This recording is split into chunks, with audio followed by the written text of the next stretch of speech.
I don't think there's anything wrong with asking a person for help or to ask a person to, but I do think it's rude to walk up to absolute strangers. There are churches, there's government agencies, um, there's different programs throughout the community, different private organizations that advocate, and this is what they do, is specialize in, is going out helping people in need. Do not make it a habit. Do not get the balls or the gall walking up to a person and say, can you help me? Stop doing that shit. We are in an extremely unsafe time. I'm just being honest. You're going to do that and somebody going to fuck around and chop your head off, chop your fingers off, chop your mid-torso in half. Like, literally, stop doing it. Stop. Stop getting yourselves comfortable with the thought that, hey, all I got to do is just keep asking. Listen, you're asking, but you're a fool to ask. Because if there's programs out there that can help you and you selectively choose not to, for whatever your reason is, you don't have the right to go tell somebody else or ask somebody else to supplement you. You see what I'm saying? A lot of libraries are closed down. But when the libraries are open, and some of them do offer online stuff, that's you being ignorant. That's you being lazy. That's you being slothful and saying, I don't know how to use a computer. And that's not a man's voice. That's just the voice of ignorance. It's not a woman's voice. It's just a voice of ignorance. That's you choosing not to go and better yourself. See, me, I don't like to help nobody who ain't trying to help themselves in an honest and just way. Don't do me. In other words, don't fuck with me. Don't get comfortable and assume that because you see one slither of my life that I have this type of way about me that's always like that. I'm an extremely nice person, but my unnice side is 7 to 10 times worse. So if you think I'm super nice, beware if you ever think it's safe to get me upset. I'm really, really, really a bad fucking problem. I prefer to be nice, but me being nice doesn't equate to me keep giving you shit when you're undeserving.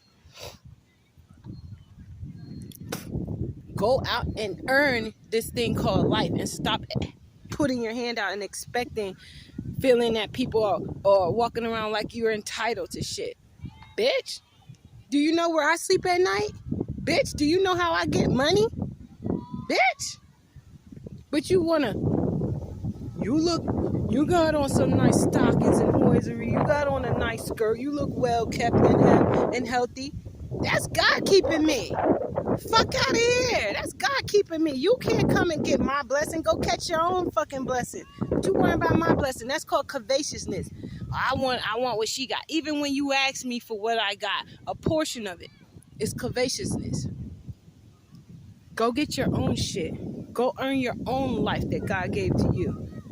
Get down on your knees or stand before the Most High God and ask God to help you be who you need to be.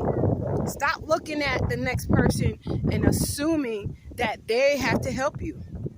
No one has to do nothing. God does want me to help people, but God don't expect me to help a fool. There's a difference. That's called discernment. Knowing the difference is discernment. Being able to look and say, I'm not judging you, but plain and simple, you're asking me to do something unethical to help make your life better. You're a fool. You want to jeopardize my place with God for a piece of fucking bread. Or for a piece of fucking money, aka bread. Or food bread. Whether it's pre-cooked or cooked on a fast food or cooked in someone's home or from the grocer. The point of the matter is you're looking at me and assuming, well, God bless you, so now you need to bless me. What have you done? Do you pray to God on a continual basis? Have you walked in my shoes? Have you lived my life? No. nor have I lived yours, nor have I walked in your shoes. So when you catch your blessings, it's not for me to try to be like, oh, well, you got, let me get from you. No. I got to look at you and either take that as an inspiration and say, well, there goes another sign of proof that God exists. Ain't nothing to it but to do it. Now I got to figure out when and if there's something for me. God has many children here on this earth that believe and call all the time. So for me to assume that God got to answer my prayer as soon as I pray, that's a foolish behavior. No, I pray and I wake up and I go do what I need to do. Being patient while I wait. That's called being patient in affliction. Being patient while I go through what I go through and understanding that when it's time for me to not go through it anymore, I will be able to fully recognize the blessing, not only throughout the time, because see, people always want to they only want the big blessing that stands out, that everybody could be like, oh, that's all they want. You have to go and you have to aim higher for yourself. And your aim for highness has to be internal. It has to be something that you want for yourself. You can't look at the next person and assume, oh, well, because this person is blessed and they have this and they have that, they deserve to give it to me. Like, people always looking at wealthy people and saying, you guys deserve to take care of the poor people. It's like, they don't. No, they don't. Not if they woke up and got up and did what they needed to do to make money.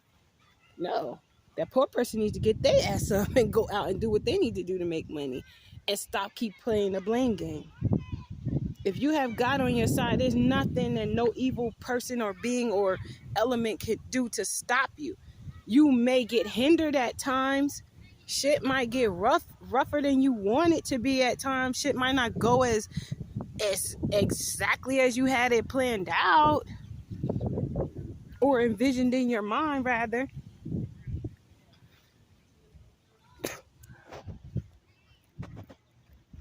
It's when you start looking at the other people and assuming that they have to do for you that you fuck up with the Most High God. And that's what sets a lot of people further back on their journey. And that's what makes them backsliders. Pardon.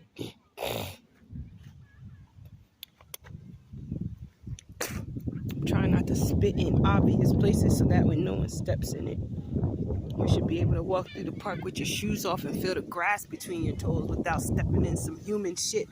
Somebody put some human shit over there instead of walking in the dog shit. Because some people want to put their dogs on the ground and don't want to pick up after them, even though it's a law. You know, some people don't. Some dogs you can't help it. You know, you can't help it where they pee at. But some people don't take their dogs to the tree so that way the pee can stay over there versus just being pissed all over the ground. You can't enjoy the nature that is here without running into someone else's excrements. But like I said, the love I have for humankind is unmatched. But just because I have love for humankind, it doesn't mean that humankind can look at me and say, you must do this, you must do that, you have to do this, you have to do that. No, I don't have to do anything. I want to give love unto my neighbors the way I would expect it. So if I don't expect nobody to give me no handout without me putting forth real effort, then how you think I'm going to treat somebody that's asking me for some help? I'm going to look at you like, I don't know you, so I don't know what effort you putting into this. And unless I have some kind of way of evaluating that, I'm going to need you to fall back. Y'all are rude. You haven't been raised right. And your mom, dad, or whoever raised you need to be ashamed of themselves. A whole hot mess ashamed of themselves for even being related to you, that you're going around and you're pushing that motive on humans that I have nothing to do with your situation. I have nothing to do with your situation, so I should have nothing to do with resolving it either. Especially you come out of nowhere and I don't know you from a can of paint. Now you moving with entitlement. Well, you look like your life is better than mine, so you should help me. You don't know what my life is like. Looks can be deceiving. I can tell you that much. An intelligent person would know that. You can't look at a person and assume, well, their life could be better than yours. You don't know what my life consists of. You don't know what elements I have to face on a regular and daily basis, i.e. this. You know how annoying that is? To have people constantly, it's not even begging. It's just constantly assuming that you have to do something for them. I don't have to do anything for anyone except the Most High God. That is, be forgiving and be charitable. When I give, I should be able to give in privacy. You shouldn't be putting me on the spot in front of all of these people to say, can you do something for me? No, because that's you trying to let them know, see, she must got money because she could do this or do that. You should never be asking a woman for money, number one. That's not your wife or your mom. That's number one. And number two, you shouldn't be asking nobody for money that you don't know personally. I could have got your ass arrested for peddling. That's what I could have did. That's what I could have did. I know what it's like to have needs. So at no point am I giving anyone a cold shoulder or giving them a blind eye or whatever. But I also know that in order for you to get out of that phase of always needing, you have to get up and have to earn a living. You have to earn a living. And even when I need, I'm still up trying to earn a living.